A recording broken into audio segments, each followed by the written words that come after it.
Let's see. Sha-da-da-da-da-da-da. I always love I the think it lag. worked. I love the lag because you never know if you're actually live yet.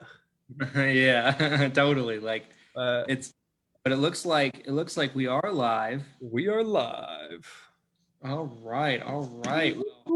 Um, Here we are. We took our first week off ever since we started doing Taco Tuesday. Yes. How have you been, my friend? How have you been? I'm sure our friends here on Facebook missed us quite a bit. So, Mhm. again, apologies, you guys. If there's anything you'd like to say, please comment below, and we will get to it either during the video or after the video. But yeah, it's just been crazy. Like we had talked about before with AEP coming around, a lot of last second, agents that I'm dealing with. I mean, I see so much of it in just kind of in the community, social Mhm. media, all over. People I'm talking to, you know, what do I do about this? Or can I do this? Or is this compliant? Or, just all like everything. And it's just like for me, and I said this before when we had talked, I'm like, by the time like this October starts, if you're not ready, like you've already missed the boat, in my opinion. I couldn't agree more with you. I mean, you wouldn't believe. Okay, so I get an email this morning. I wake up, I had an email. Someone sent me an email at 3 in the morning, I think. And so I get up, I look at my emails, bad habit, but that's the first thing I do every morning. Same. And, and so I get this email from this guy, and he's like, "Hey, I've been watching your YouTube channel for 6 months. Like, he's been watching me for 6 months. He's had his license this whole time. He's been interested, and he said he's just been, having a hard time deciding if he wants to take the plunge, and he's ready to go, and he's ready to give himself to me." Basically, that's what the email was saying. I'm just like, and so first of all, the email was very off-putting. It was a little creepy to me. That's Um, creepy. but even if it wasn't creepy to me, I don't care who you are. I don't care if you're some stud that's going to double our production as a group every year or something like that. Right. Bringing you on during AEP, I'm not even going to try. That's just a rule, because I don't believe that with everything you have to know in Medicare sales, as insurance sales in general, doesn't even have to be Medicare.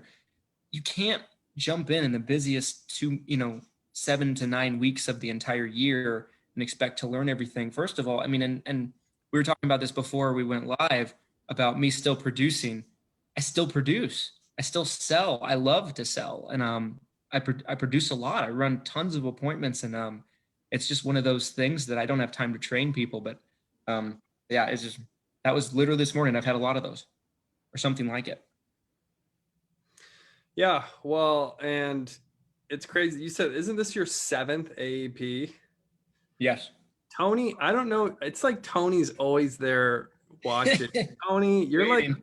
I feel like you're Beetlejuice. I don't know if you're still watching, Tony, but I feel like you're always there. You're always watching. You're like my little angel on my shoulder, my guardian angel. But yeah, your seventh AEP and you're still producing. It's funny because I feel like most people, especially in yours, in like where you're at, Christian, most people kind of seem to go the other way where they'll sell for 9 months or 12 months and then they're done selling and they're focused on other things. They're focusing on recruiting, they're focusing on XYZ, selling their sales training systems, whatever it is. Yeah. So yeah, I Which, think which is it's funny because I do all of that. Like I sell courses, I sell trainings. We did a ton of recruiting this year, but here I am like a smuck, you know, still selling, my heart out during AEP. But it's it's interesting. well, I think it just speaks to, your expertise. You're still doing this, you're still in the trenches. we've talked off camera before about some of my favorite guests that we've had on when we're talking with them. And it's usually those people who are still in the trenches, who are doing it every day. When I'm talking with agents at Lead Heroes, these are people who are in the trenches, who are selling every day. Even if they're the agency owner, they're directly overseeing the production. And so, that's the world I live in.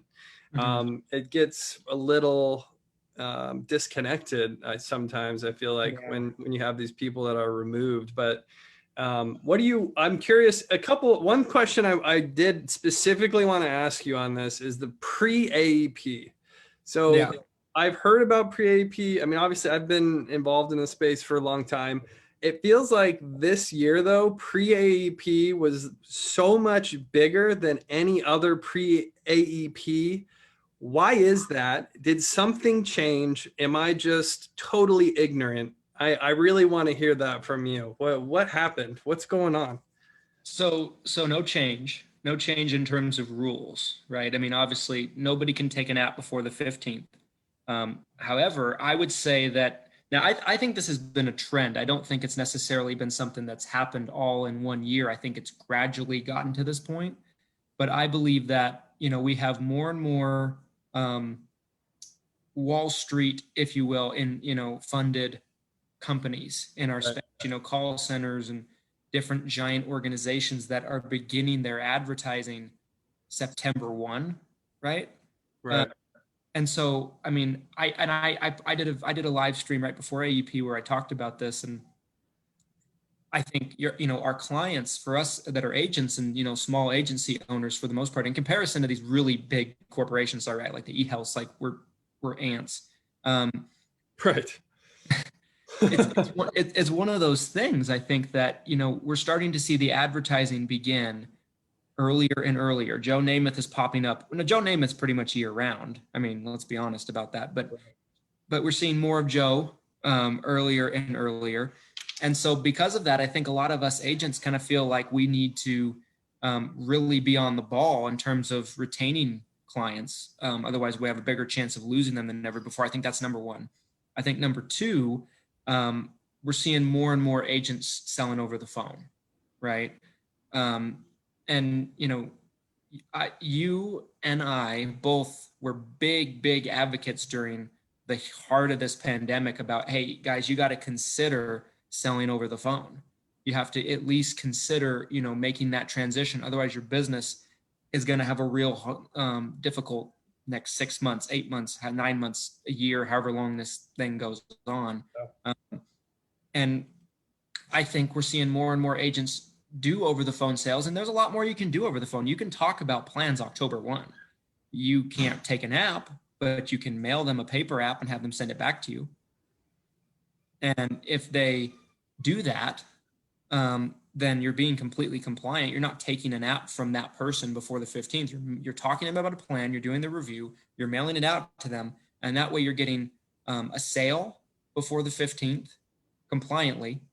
Or if you're changing a client, you're getting that done so you don't have to deal with it after the 15th. So I think a lot of people have started to see the value of that. Are you seeing a lot of, I mean, again, you have a physical office, you have a physical location, you do business face-to-face with people who come in. Are you seeing, and I know and one of my favorite, Justin cracks me up every time. Justin Brock, you're probably not even going to watch this, but if you do, I just want you to know whenever I'll tag him. No, please do, because whenever I hear Justin talk about the pandemic, it just cracks me up, because the reality is it's really become like super region based. Here in Washington, like it's basically still March. Schools aren't open.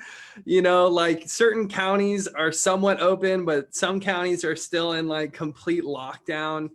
And so when Justin's talking about like from, you think it's a total hoax to like everyone's worried for their life and everywhere in between, I think it's become super regional. And Justin was talking about the other day how seniors come into his office and they're like, I'm taking off this mask. This is so dumb, blah, blah, blah. And yeah, you know, I get it. Hey, if this, whatever your prospect or your client, if that's what they want to do, you know, that's up to them. Right. And if you're comfortable with it too, that's fine. But I'm curious, based on where you're at, what you've seen, have you had people kick back and be like, hey, can we do this over the phone? I don't want to come in.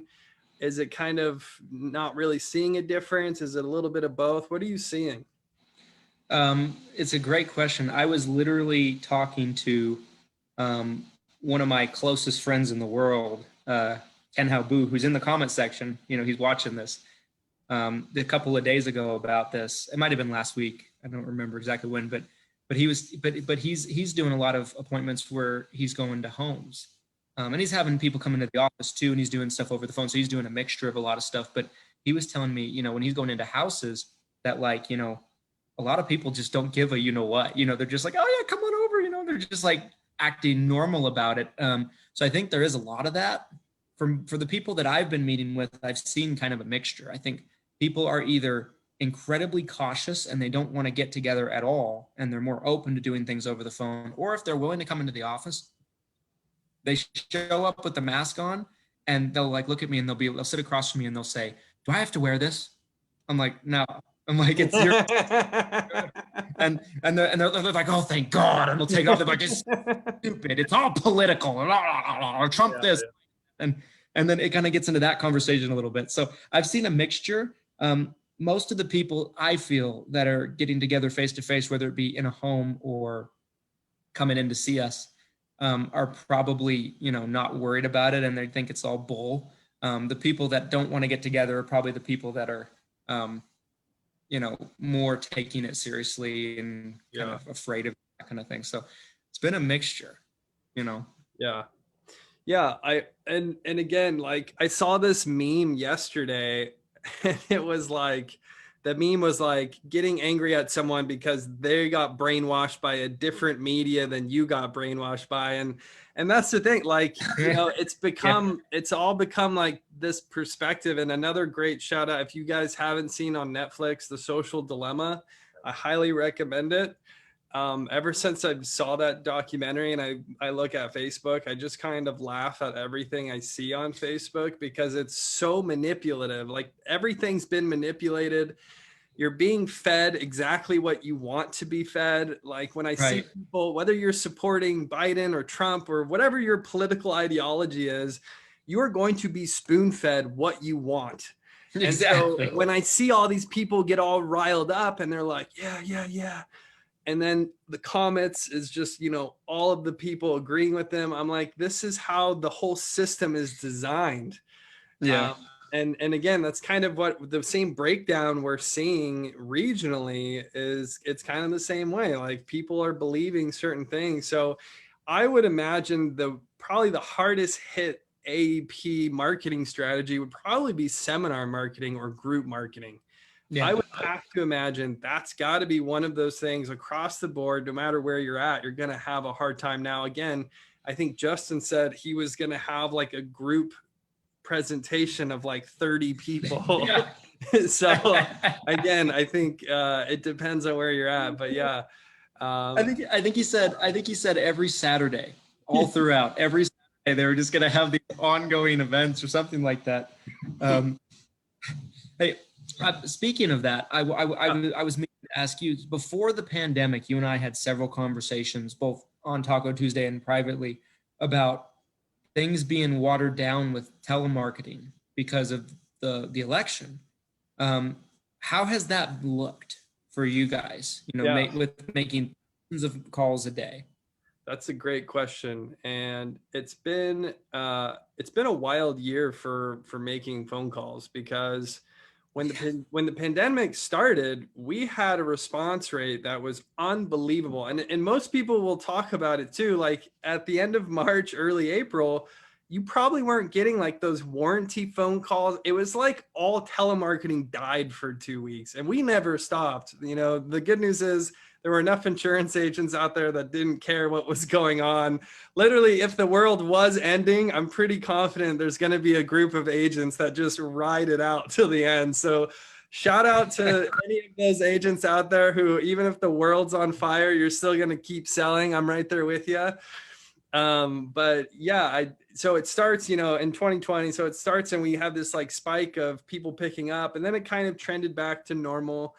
And then as we've gotten closer to the election, it's definitely taken a nosedive. And I was actually talking to one of our best clients who's been with me for years, and I was just complaining about it. I'm like, yeah, our pickup rates definitely dropped. And I definitely blame the election because, again, they're allowed to do robocalls, you guys. It's a loophole that they've crafted for themselves.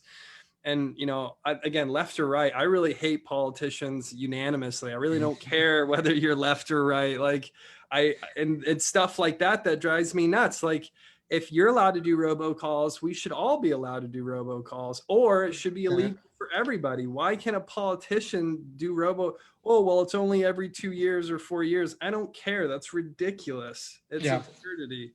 And so this is it's a very normal trend. And I'm sure there's a lot of people seeing it is with the election, especially from, I'd say, the start of October. It's definitely trending down. Now, AEP will sometimes be a part of that too. There will be so much marketing going on. And unfortunately, there are some people out there who do robocalls in the Medicare space. But the combination of AEP this year plus the election, it's definitely, everyone's distracted. I feel like there's so much to be distracted by. I can't wait for the election to be over. I don't care who wins at this point. I would just love for it to be over. Seriously, I'm so done. But I'm curious, have you, with anything you've got going on the marketing side, or just from talking with clients, are you seeing anything, just distraction or a lower pickup rate or anything? Is the election, I guess, stifling your business, you feel like, at all? No, I haven't felt like that. But I think it would if I was still doing a lot more telemarketing. Like when I first got started in the business, when I had no money, I didn't know anything, and I didn't, I didn't do 90% of the stuff I'm doing today, and I was just cold calling. I think it would have severely hindered my business. And I remember the last election, I was still cold calling a bit, and I seemed to notice that it was one of those things. Like I remember even shortly after the election, I cold called. And I remember, I very vividly remember a day where I made 350 phone calls in a day or something like that. I just was hammering the phone that particular day. And it was right after the last election. I don't cold call anymore. I've graduated, thank God. But basically, I remember very vividly, I had very few pickups. The only person I had pick up the phone that I remember that day was somebody that it was President Obama's final speech or something like that before he left office. And so I get her on the phone, and she's like, and I was, and when we were cold called, we were calling people, 90 days out from their birth month for turning 65. And I'm trying to talk to her, and she's like, listen, sir. She's like, I am trying to watch President Obama's final speech. We're never going to get to see him again before this orange jackass gets it.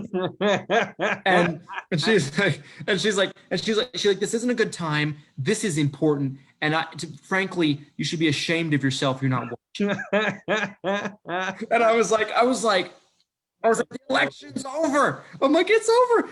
I'm supposed to be not having this happen to me. And it's just it's very frustrating, and like, I think if anything, where we've been impacted is, with months leading up to everything, I think social media ads have been tougher because there's been so many social media ads being ran by political campaigns and things like that. And I think across the country, really, and they're putting out money that most of us probably, can't compete with or don't want to compete with, or that kind of thing. And so it's kind of probably raised our cost per acquisitions. I think that has something to do with it, but I don't think it's hurt me too much. Primarily due to the fact that we're just not doing as much telemarketing ourselves. We're working with you guys for that. We're having you guys take care of that because you're the experts. But. Well, no, it's funny you bring up Facebook too, though, because I'd say Facebook has to be almost as affected, if not, I don't know, more or less. But there was someone I follow who does quite a bit of Facebook marketing, and he was talking about his CPL, his cost per lead, is like double or triple what he's used to right now. And it's absolutely 100% gotta be the election money that's being funneled through Facebook. And that's the thing, is even if you're not in like a swing state per se, or in a competitive political environment, there's still local elections that are dumping money into social media right now. Totally. Like mayors and, you know, state representatives and things like that. It's just, it's kind of a crapshoot. And I mean, I think any type of marketing you're doing, it kind of probably takes a hit, because if you're doing mailers, people are looking for their ballots right now. That's what they're looking for. You know, like I know in my state, our ballots were supposed to be sent out like yesterday or 2 days ago. So I went and got the mail a couple of days ago because I forgot. And I'm going through the mail, and I probably got 30 pieces of mail in my mailbox, and it maybe been a month since I checked it at my house. And so I'm going through the mail looking for my ballot, and I just don't give a crap about anything else in there. I'm just like, where's my ballot? I don't want to lose my ballot, you know? And I'm like, and so, I mean, I'm sure I'm not the only person that's reacting that way, you know? So I'm sure, like, I bet every piece of marketing is taking some kind of hit due to the election. If you have a generic postcard, which 9 out of 10 direct mailers are just this generic little postcard, and it happens to be in the mailbox with that big, beautiful ballot that someone, you know, whether you're like, oh, I need to get my ballot, like obviously that senior specifically is probably going to take your postcard and throw it right in the trash so they can get to their ballot and start filling it out. So yeah, I mean, it kind of sucks. I'm so much, again, like I said, I can't wait for this to be. And the part of what I'm worried about is kind of what you said, is one of the big concerns I have is that we're going to get to the election, and that a lot of this nonsense is going to continue for another month or so because of 2020 being the way it is. I want to get back to business, baby. You know, yeah, seriously. So here's a question I have for you. So as many people know, I've made it pretty well known. You know, we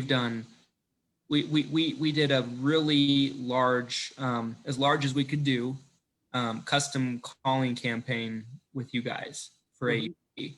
And we're only like 3 or 4 days in, but I was really, I mean, I've been really kind of blown away by it, because like today alone, you know, you guys scheduled 4 follow-up calls for me.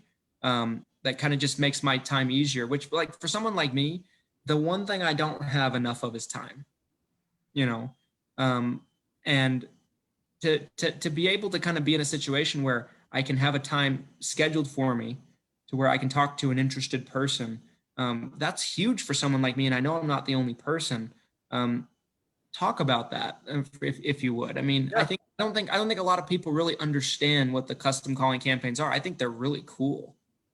Well, I mean, so no matter what you're calling for, and no matter whether, even if, let's say the election's over, it's not an election year, it's difficult to make phone calls, even if you have, even if you have leads, right? So let's say you have too many leads, you want to spend your time selling.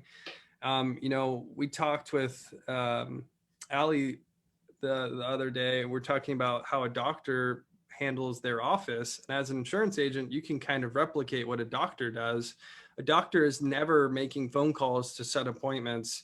A doctor is never making phone calls to generate, you know, interest from potential clients. A doctor is only, you know, doing the selling or doing the service, right? So, right. You know, even outside of the difficulty of this year, I think there's so much value to outsourcing that task. Because, you know, when you do talk, and Christian, you've done so much cold calling yourself that you understand this, that if as an insurance agent, if you were to do 40 hours of calling, and it's a cold list or an aged list, something that's not has, you know, really interested prospects in it, and you're trying to find people interested, you might get 1 to 2 sales a week and generate 4 or 5 leads.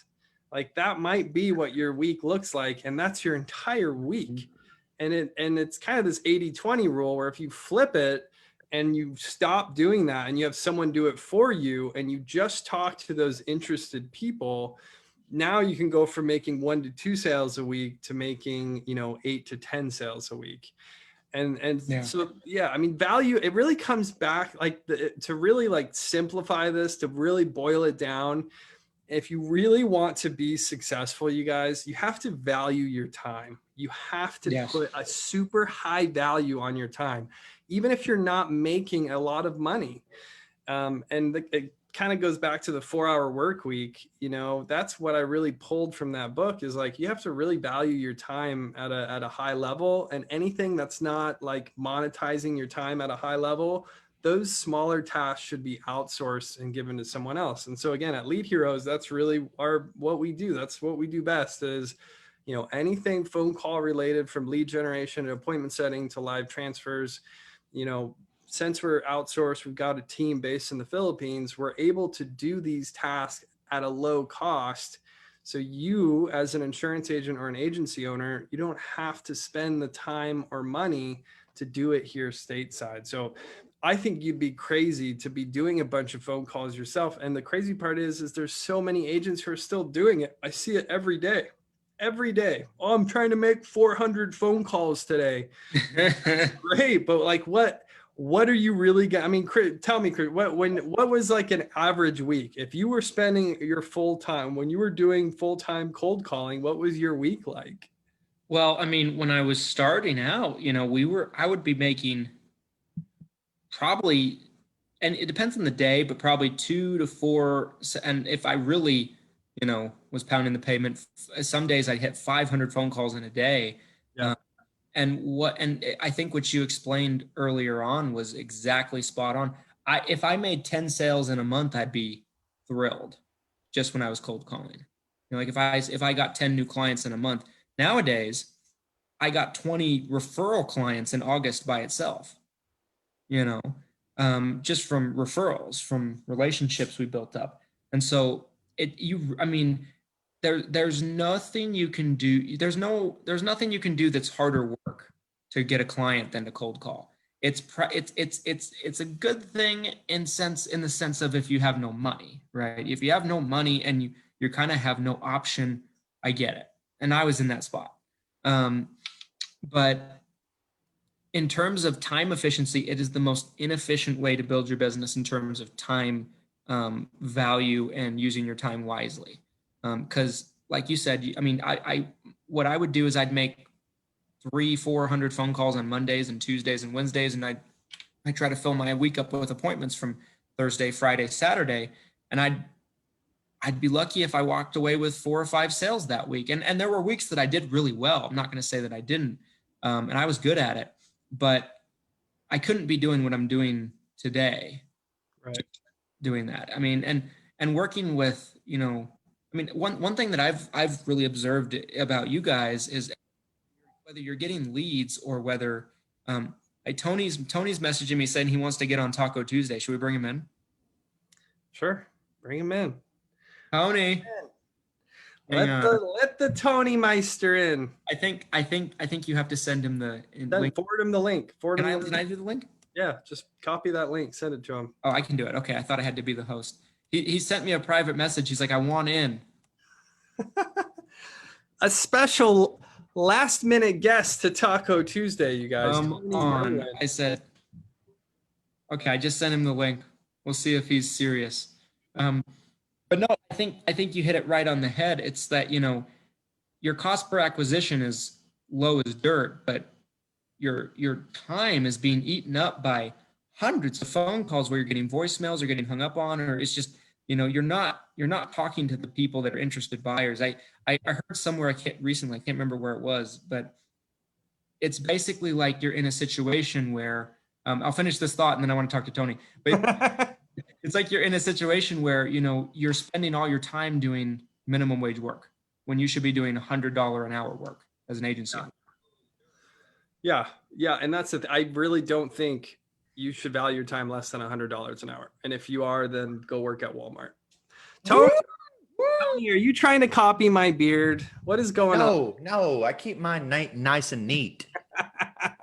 So I can't I'm supposed. handle that Taliban beard stuff. Doesn't I've work. got to hide my Taliban. neck. Dude, do you see that? I have to hide my neck. I have a crazy long neck. Oh, That's dude, what this. So Glenn, Believe if you shaved your beard, would there be some crazy turkey neck underneath?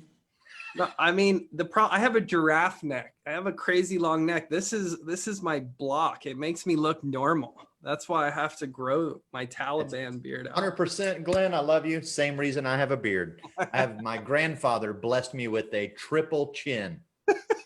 It's a Wallace trait. All of us have it. Oh, So man. the beard helps me, look like I actually have some kind of a jawline. So Tony, yeah, fill us in, Tony. What's going on? yeah, let's talk about this. Oh, but here's the thing. Here's the thing. Like to me, so I'm supposed to be on State of the Union with Tony on Thursday morning, and so AEP kickoff, baby. So I get this message from Tony saying I'm ready. I want to get on Taco Tuesday. I'm like, if I bring Tony on now, we'll have nothing to talk about on Thursday. Not true. Yeah, no way. If you got my email, Always something to talk about. I told you to bring 5 things. Yes, you did. Yes, I did. I hope you're prepared. You gave me homework. Probably got 5 things like they're in the back of your head. Give me a break. You're a pro. I try to be. Some days more than others. Yeah, no, but some of the stuff you guys are talking about is obviously gold, absolute stone cold gold. I love the fact that you kind of called out cold calling as like, hey, it can be done, but give me a break. If you put a little bit of money elsewhere, you can spend your time in such a better avenue. And I love the fact that you equated it to $1 an hour figure. You have to learn to rate what you're worth as an agent. And if you can't do that, and we talked about this when you and I very first had our conversation, Glenn, a while back. We talked about how to learn to rate what you think you're worth as an agent. And is the time that you're spending prospecting and marketing worth your time, worth what you think you're worth as $1 an hour? And $100 that's a great marker as a newer agent. You really have to value yourself at $100 an hour, because it's not that hard to make $100 an hour in this business. It's really not. No. I can't read it. What's it? Read it to us. It says The only thing standing between you and your goal is the bullshit story you keep telling yourself as to why you cannot achieve it. it's That's a almost piece of gold right there, like too. you went to 8% Nation, Christian. No, I don't. I mean, I didn't need to go. I'm already engulfed. Right? Yes, that's true. But no, yeah, I mean, and the only reason I say it, and the cold callers out there might not like me saying it, and I'm not saying it out of anything other than I was that guy, and I was that guy for far too long.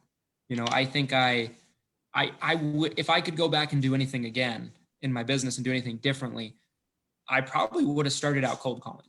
I wouldn't have not cold called because it got me to where I was, but I did it too long. And it took me too long to invest into my business and put money into my business. And because of that, I grew really slowly, it took me 3-4 years to make 6 figures because You're not even 30, right? 28. Took me too long, he says.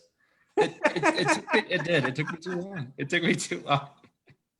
Just out of curiosity, how long did you cold call before you wised up and realized that there are smarter ways to spend your money to create inbound traffic, or at least more qualified leads? I love talking with Tony and just having him. I do too. Great. So this Taco Tuesday might have to go long enough to where we get 1 a.m. Tony, Glenn. I don't know how you feel about that, but well, never mind. No, to answer your question, Tony, I think it was year 4 before I completely walked away from it. I dabbled in walking away from it before that. After the 3rd year in, I started trying to do other things, but I always kept coming back to it because it was, it was where bread, it's where bread was buttered for me at that point in time. And it was what I was really, really good at. I got really, really good at it. You make 300-400 phone calls a day, you're going to be excellent at it. No, I don't care who you are. Yes, you are. I was terrible. I was terrible the first year.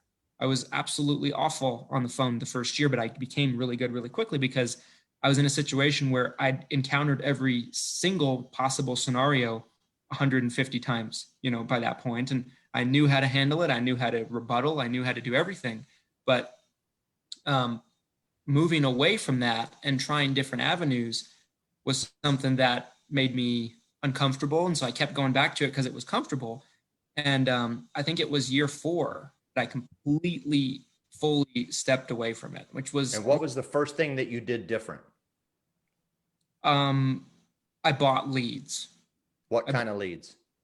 Direct mail. But there's a company that I know that you're familiar with, Tony, that we bought a lot of leads with years ago. We haven't for a long time, but Health Plan One in Florida. They're a big call center in Florida, but they also sell leads. We bought a lot of leads from them because at the time they were good and we didn't know how to make our own. So this was their direct mail leads that they did? These were internet. They just sold them to you? These were internet leads. Okay. And so like we could get at that point in time, we could get exclusive leads from them for about 25, 30 per lead. And we didn't know how to generate our own at the time. And so we bought a lot of those. We just bought a whole bunch of different kind of leads and I started spending more money on leads.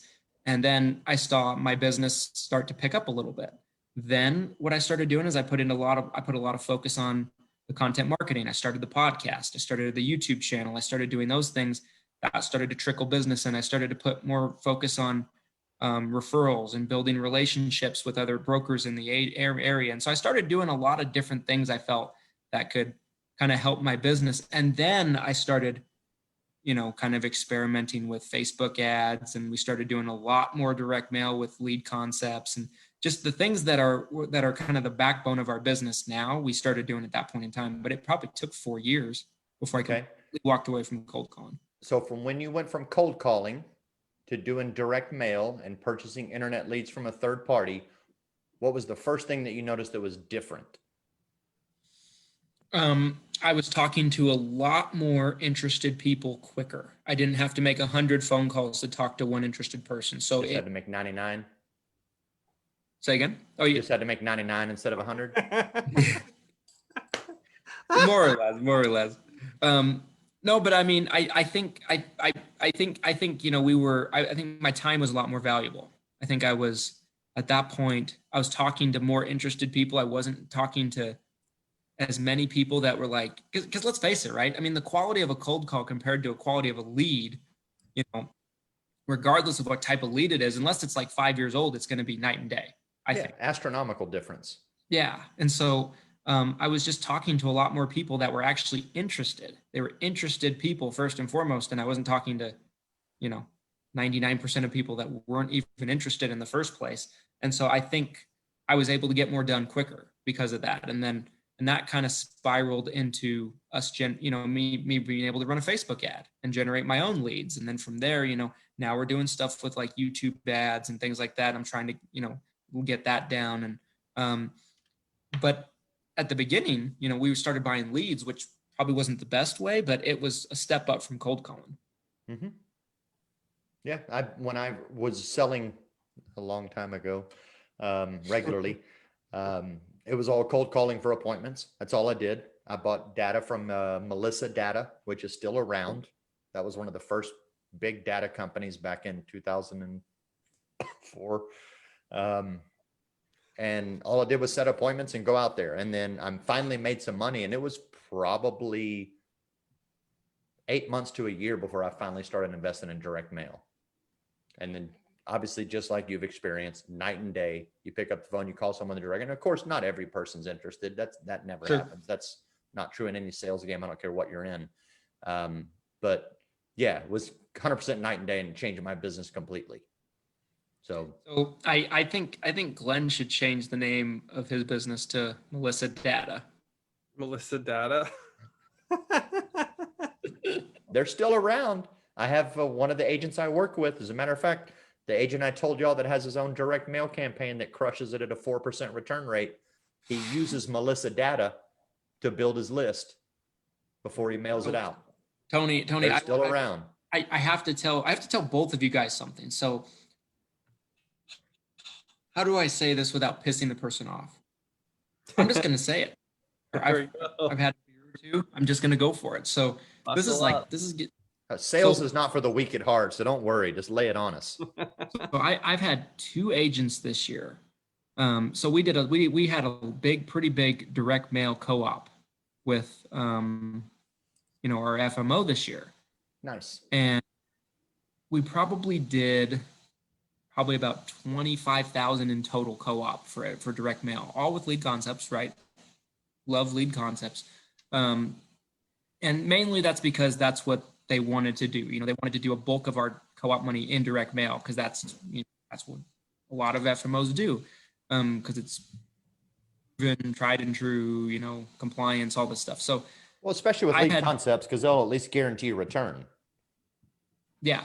I mean, I had one solid. That got, yeah. So, and it was a 50-50 co-op. So every agent that participated in our group, they paid half, the FMO paid half. So we put up, out of that 25,000, we put up half and they put up half, our entire group. So I had one agent that got a 3.5% return rate.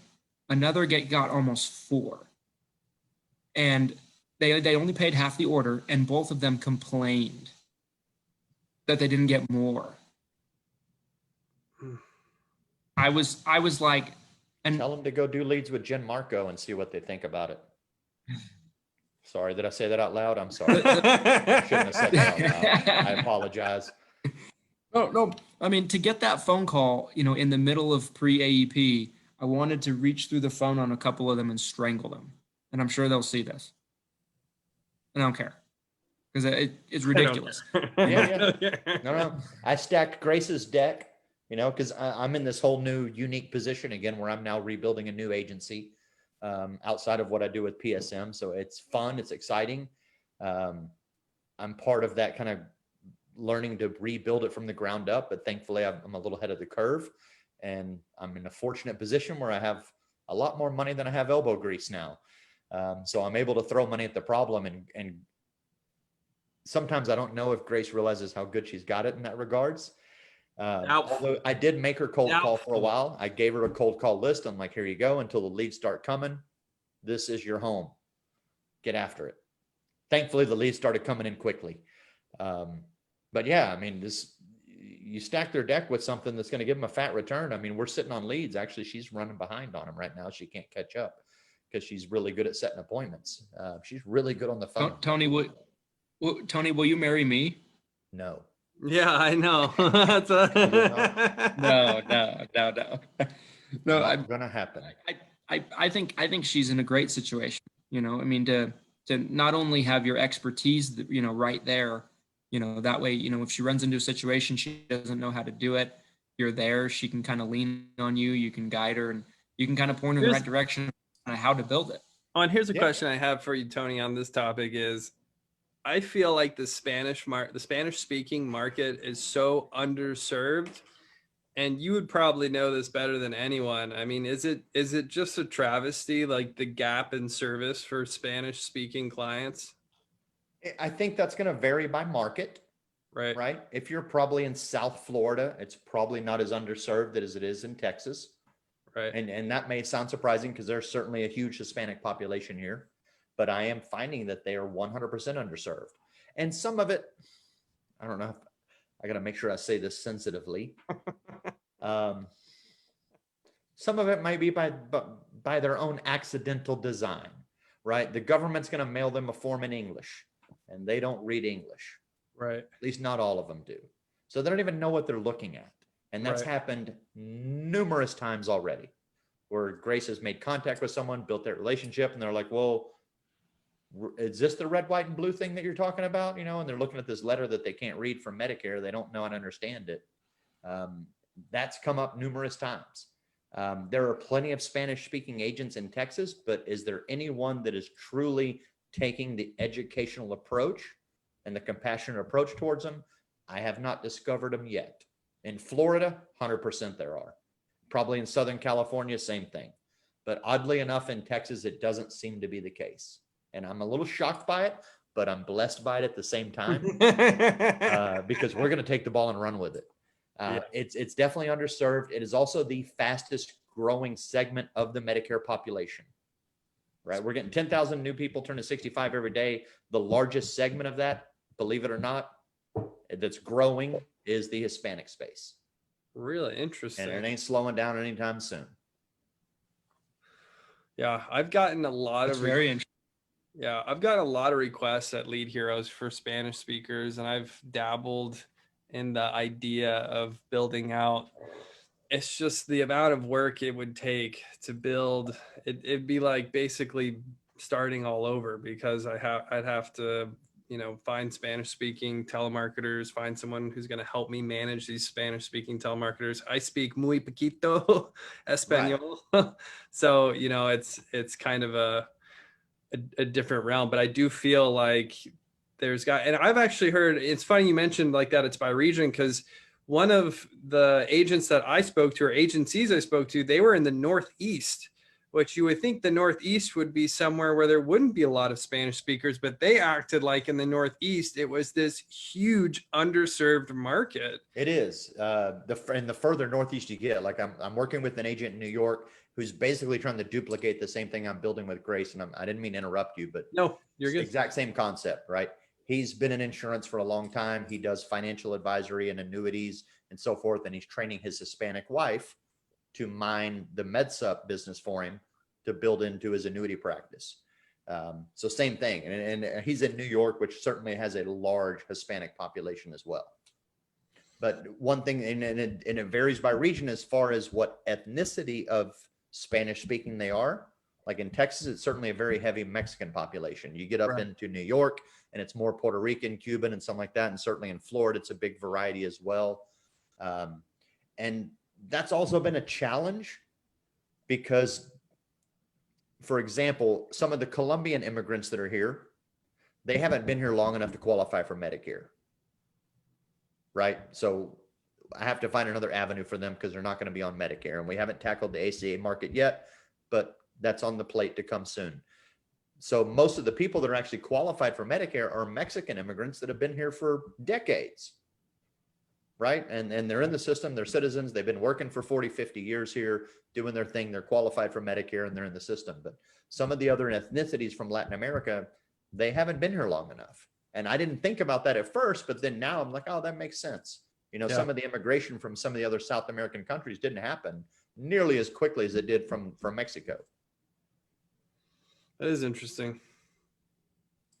It makes sense. I mean, I know when I lived in Florida briefly, 10 months, but that was one of the first things, because I remember I had an appointment with somebody that was a Spanish speaker, didn't speak any English. And I had a friend that was willing to jump on the phone with me and kind of translate. But they were from Utah, someone I knew from Utah. And the Spanish was so different, they could barely, they had a really hard time communicating. And that was the first time that it was really introduced to me that, hey, this is different. This is a different world here, Yeah, it's been funny because when Grace is talking to folks on the phone, if they're from Colombia, she'll nail it immediately based on the type of Spanish they speak. Even though she can relate easily with any Hispanic culture, she was a teacher that taught Spanish immersion, and Colombians will generally tell you they speak the best textbook Spanish that can be more easily translated into the other dialects, I guess. But it's funny because she'll be talking to somebody and she'll like, "You're Colombian, aren't you?" And she's like, "I knew it. Just the way you talk, I could tell 100%. The way you spoke was you're obviously Colombian." So kind of interesting, in that regards. But it absolutely a growing market that if you speak any Spanish, you should learn to tackle it. What other niches like that in the Medicare market, are you seeing, Tony, similar to culture or language, like we were just talking about? Are you seeing any other niches? Not that I can definitely say are positive income niches yet, but I am working with a couple of Korean agents that are trying to take care of the Korean folks that are here. And certainly United Healthcare has been a big piece for them because they're about the only carrier out there that has Korean materials. Well, like, for example, the new insulin plans, right? Where and Christian, I saw you commenting about this today or yesterday. Is that something where you're getting more of a positive conversation when you're dealing with someone who's diabetic? I mean, for me, I think definitely. I think we definitely are seeing a lot of, because I'll give you an example. In my home state in Utah, our biggest Medicare Advantage carrier is United Healthcare. and it's by a mile. Tony knows this. Probably 60% market share here. And so, and there's only a few carriers we have in Utah that are participating for next year. They happen to be one of them. So getting our clients, especially, I mean, not that all of our clients are diabetic, but getting clients to stay with that plan next year if they take any sort of insulins that are on the formularies have been huge. I mean, it's been like, they're just thrilled about it. It's like the best thing that could possibly happen. If the plan would have a, $1,500 in dental, or if they had the insulin program, they'd rather have the insulin program, because the insulin is the thing that just terrorizes them all year, as long as they've been on Medicare. And all of a sudden it's like, oh, it's capped at $35. No questions asked. And so it's a huge thing, especially when there's not that many other carriers that are participating. For me, it's like a gift from God. So how much money would someone be saving on average per month or per year under this new program? It Quite a certainly bit. depends on which flex pin they're taking or which insulin they're taking, so to speak. Their dose. But like Novolog, for example, there are carriers that are capping that one at $35, and that one is gross expensive. There was a D-SNP lady recently that really wanted to switch to United Healthcare because they had more transportation trips. They had the ERS button that she can wear around her neck, but they didn't cover Novolog on the formulary. So I just told her, like, look, I'm not going to move you. I mean, I would feel really bad because you're going to pay $928 a pop for Novolog. Yeah. Just to get your extra transportation trips. Doesn't make sense. Like, no, we're not doing that. Like, yeah, no kidding. We're not doing that. Like, we're just going to have to suck it up until next year and see what comes around for you. Yeah. I think so in some cases, even though Novolog was covered by Humana, and of course she was D-SNP, so this doesn't really count, but she was getting a good deal. But for other folks, they're still paying an arm and a leg for it. I mean, there are people that I'm talking to, they're paying $150 a month for insulins that are on formulary, or worse in some cases. And now they're getting it down into obviously a range that's much more affordable. Yeah, that's huge. That's a fifth of the price. You could have two clients that could be on maybe two insulins, and a lot of diabetics they could be on Humalog and Trajeo maybe at the same time. Or I don't know what insulins you'll take at the same time, but let's just say take two at a time, and a lot of people do. You'll get into the coverage gap quick, fast, and in a hurry. And it's not to say that the costs before the coverage gap are that bad. It's probably not. It's probably a tier 3 with a lot of companies, $47 a month, month, $45. But when you get into the coverage gap, that's when you see it trickle into that $100 a month copay, $150 a month copay, whatever it might be. So it's the coverage in the gap that my people are just blown away with, and before the deductible, because a lot of MA plans and a lot of markets have like $100 deductible on tiers 3 and above, $200 deductible on tiers 3 and above. And so the fact that it doesn't go up during the gap, I think is like the thing that's just like almost too good to be true. It's like a good dream, and you're going to wake up and then all of a sudden it's back to the way it used to be. Very much so. Very much so. But I mean, that lady I was speaking of that wanted to move to UHC, but I told her, like, we're not doing it. Obviously, she was taking 3 pens plus Jardiance. And if you're not familiar with Jardiance, that's like $1,500 a month retail. Whew. But thankfully, Humana has a superstar formulary, and they covered it all for her. So she was paying $4 for all of them, $3.90. Whoa, being a full dual. And how much was she? Which blows my mind, because if you charge $1,500 a month for your drug at retail, and you're willing to give it to these dual eligible folks at $4, how much does it really cost you to make that drug? Like, why are the rest of us getting completely shafted on it? Yeah, $2. They're still making $2. I like that. So okay. I don't mean to get political. Blew my mind when I looked at that Jardiance. I'm like, $1,572 a month they want for retail price on that. That's so I don't mean to get political with you guys, but like, I had one client come into my office last week, and she was an existing client. I know her really well. And so I knew I could get away with this, but she's a hardcore Trump supporter, and she takes, I think she takes Lantus, and she's on a plan that participates with the insulin savings program. So as we sit down, we talk about it, and I'm explaining it to her, and she's like, how is this possible? And I'm like, remember on the debate when, so I'm like, did you watch the debate? She's like, I watched every second of it, honey. Watched every second of it. And she's like, and so I'm like, remember when Trump said, the insulin's so cheap, it's like water. Water. And so I said that, and she was like, I knew it. I knew he'd save us. I knew he'd save it. It's the greatest program ever. It's the greatest program of all time. You got to do the penguin arms. No, that was my first thought when you guys started talking more about insulin. I kept thinking about that part during the debate. It's as cheap as water. They're getting it for like water. Yeah. It's got to be cheap to produce, though, for sure. Yeah. For sure. Of course it is. I mean, other countries are Ridiculous. getting it at a much better price than we are. Why? Just because we're the richest country on the planet or whatever? And I don't have those answers, but it definitely I'm bugs me. nervous if we keep going down this road that one of us could get Epstein didn't kill himself tomorrow, suicided. So I think we've got to be like tread lightly here. Like big pharma's always listening, I think. Always, they're Bring it. everywhere. They're like CMS. They're in the trees. They're like me watching your podcast from the bushes. Yeah. They're like, what did Christian say? I mean, I'm pretty sure what Christian said was like as wrong as it can be, but I mean, Shit.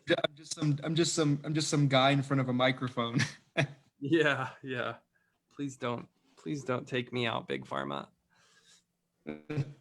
So how crazy is this AEP going to be on Thursday? I mean, Insane. if pre-AEP is telling us anything, I is think it going to be nuts? It's going to be. I think It's going to be insane. chaos. I think it's going to be chaos. I mean, it's been chaos the entire time. Yeah. I think it's just going to get worse. I think. Go Christian, take Go it. ahead. I was just gonna say, I think the first 3 or 4 days, from the 1st all the way to October 3rd, I think, because it was a Saturday and it ended, I thought I was gonna die the first 3 days. So I mean, if that's any indication, I think it's gonna be nuts. Yeah, I think it was in somewhere in those days that I asked you to join us on the podcast on the 15th, and you're like, "Excuse me, what the hell did you just say?" Excuse me. Don't you know what day that is? The 15th of January, Wait a minute, what? 2021? Is that what you're saying?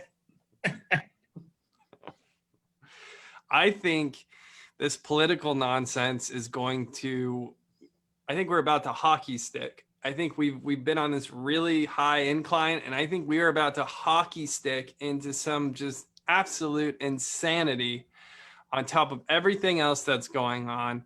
And I think that chaos is just going to leak into AEP, and it's just going to cause more confusion, more distraction.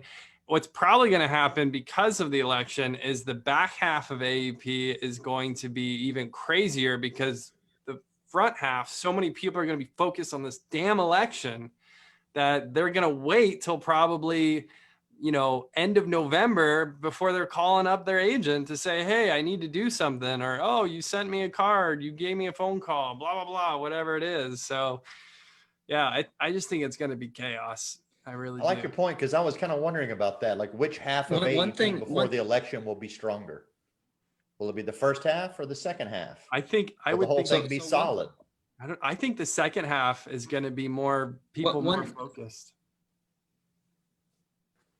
Here's another thing to take into consideration, though. Tony, you know that every single year during AEP, one of the biggest things that keeps you from meeting with prospective clients or, getting existing clients done if they need to change is them going on trips in October. And it seems like they go on more trips in October than November. Nobody's traveling right now. That's true. No, of course they're not. So that's not an excuse, for them to not be able to get something done. That's something I've noticed. In years past, they're like, I'm going to be out of town for like 6 weeks and I'll be back December 5th we'll meet then. You know, that doesn't happen anymore. I think my flight lands December Yeah. 7th at around 3:30. Yeah. We should be able to sew it up, right? Can I come in? Can I come in at 4:30? Oh, frick. I really love that meme that was going around of Leonardo DiCaprio, where it's, I think it's Wolf of Wall Street at first, and at the end it's The Revenant. Yeah. Did you start that? I Tony? made that. It was great. I made one mistake.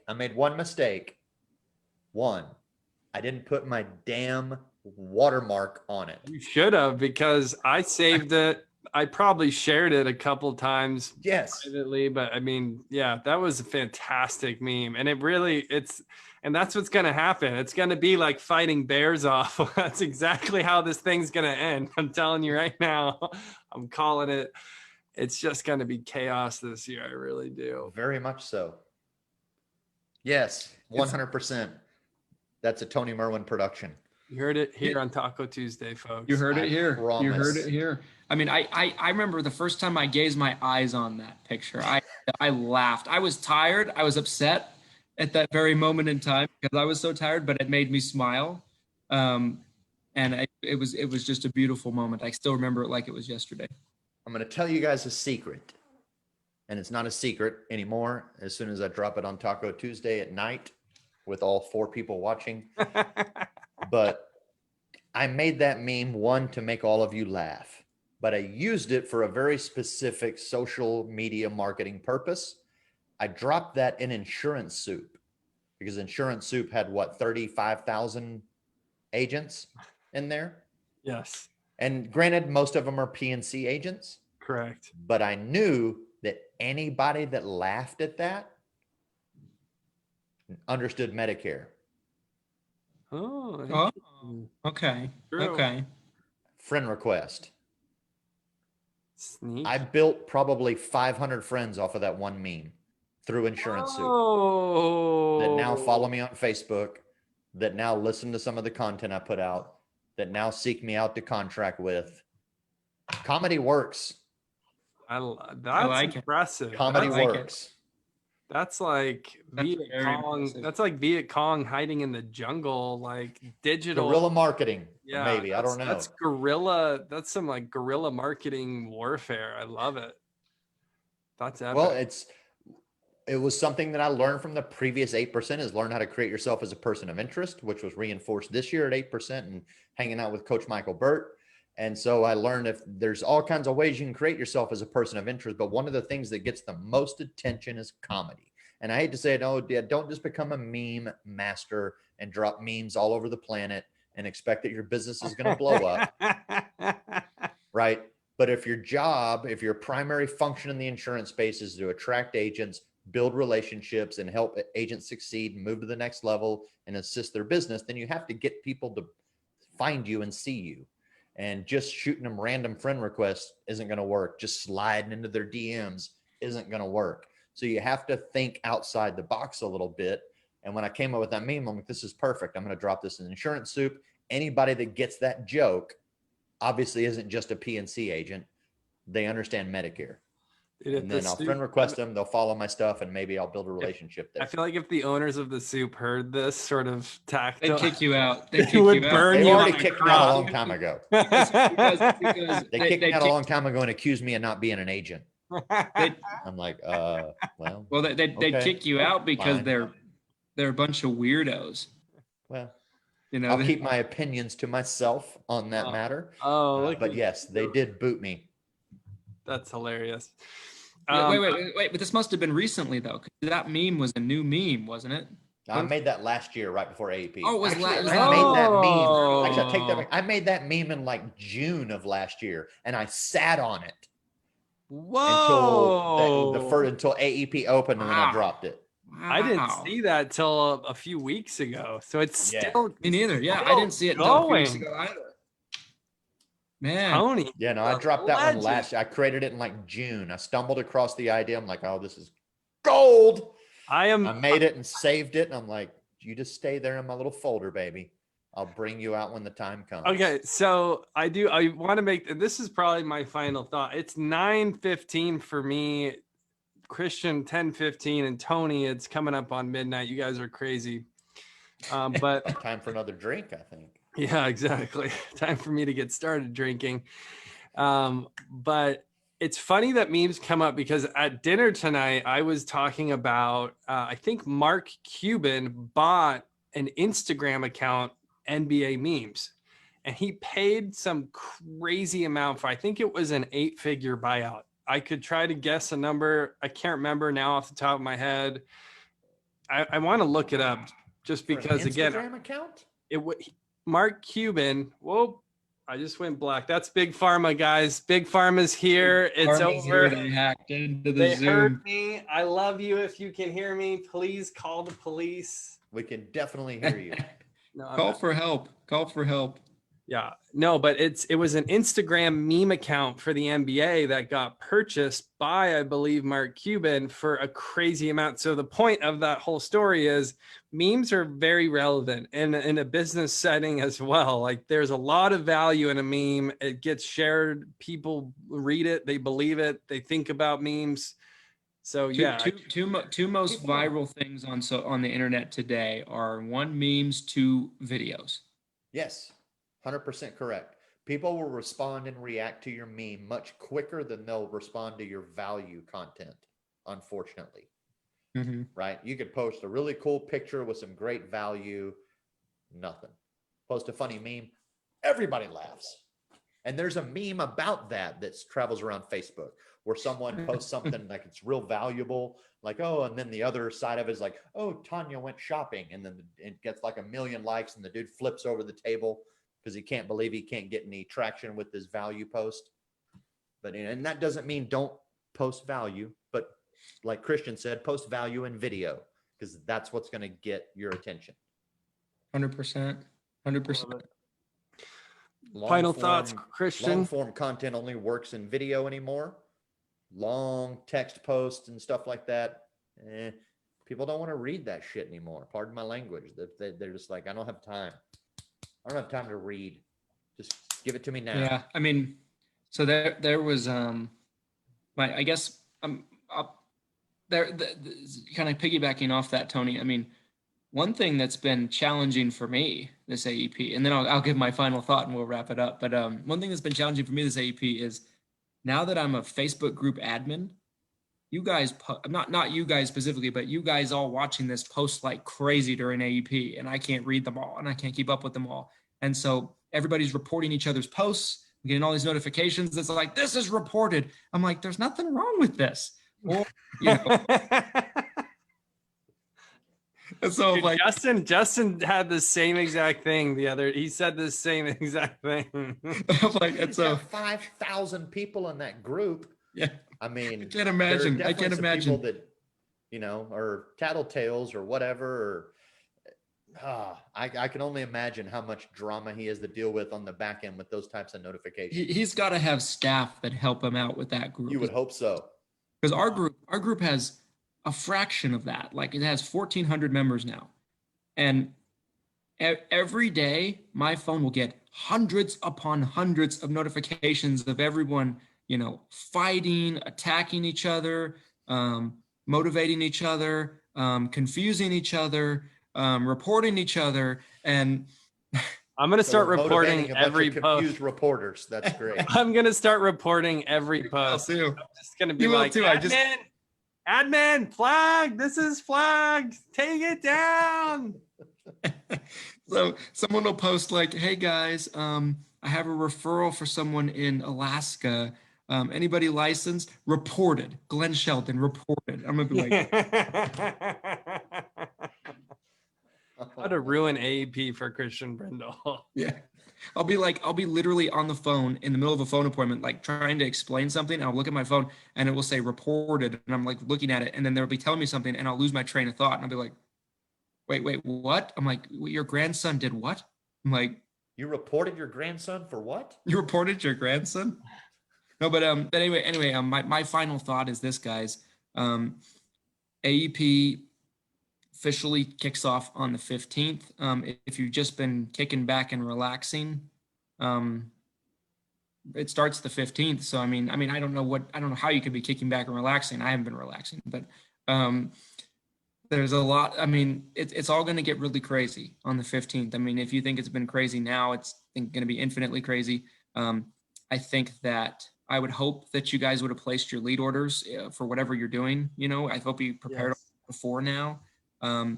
But yeah, guys, it's just the time of the year where you can dramatically increase the size of your business, and it's a fantastic opportunity. And I mean, I don't personally believe in this philosophy, but there's a lot of very successful agents that only work during AEP because of how profitable it can be.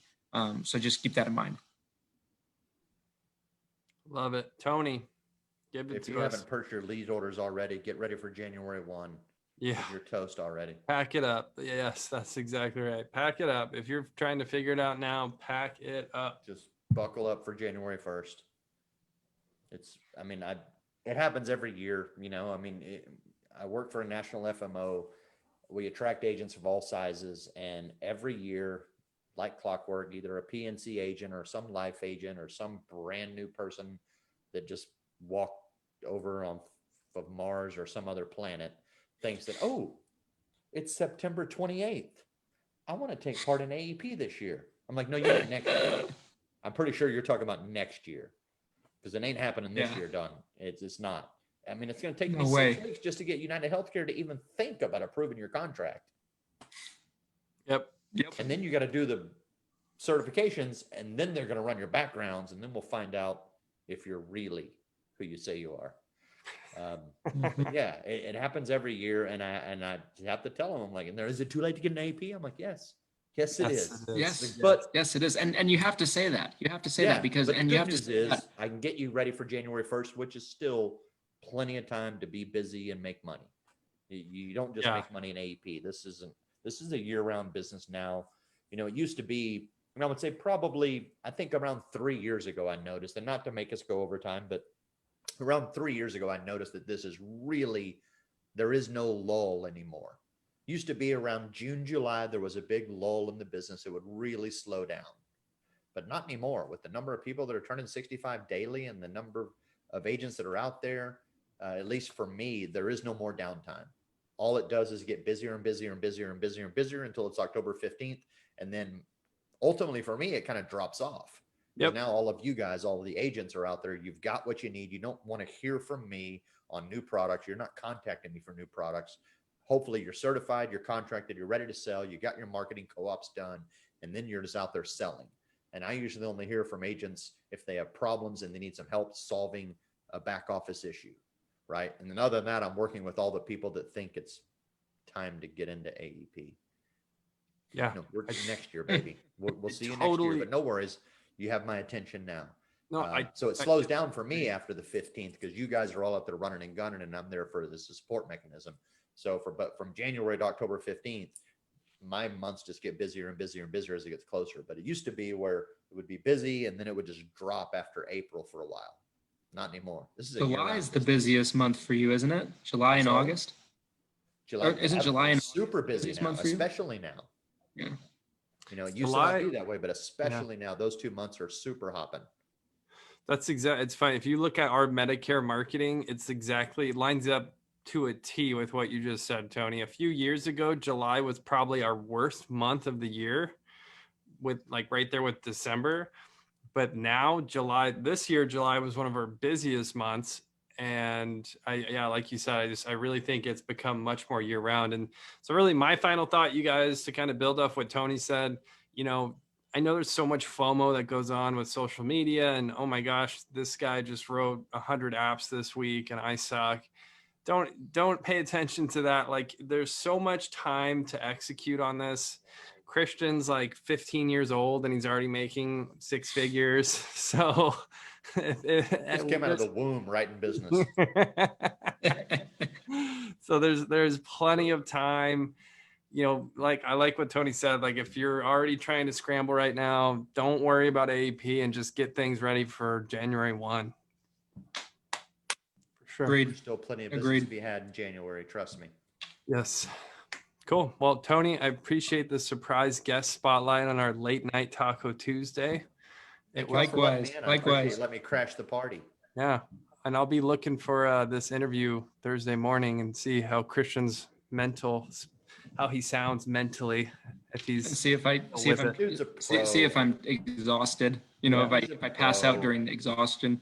I expect nothing but 5 stars. Christian's a pro. He is a pro. All right, everybody. I'm heading to bed. Sleep well. Later. Thank you, gentlemen.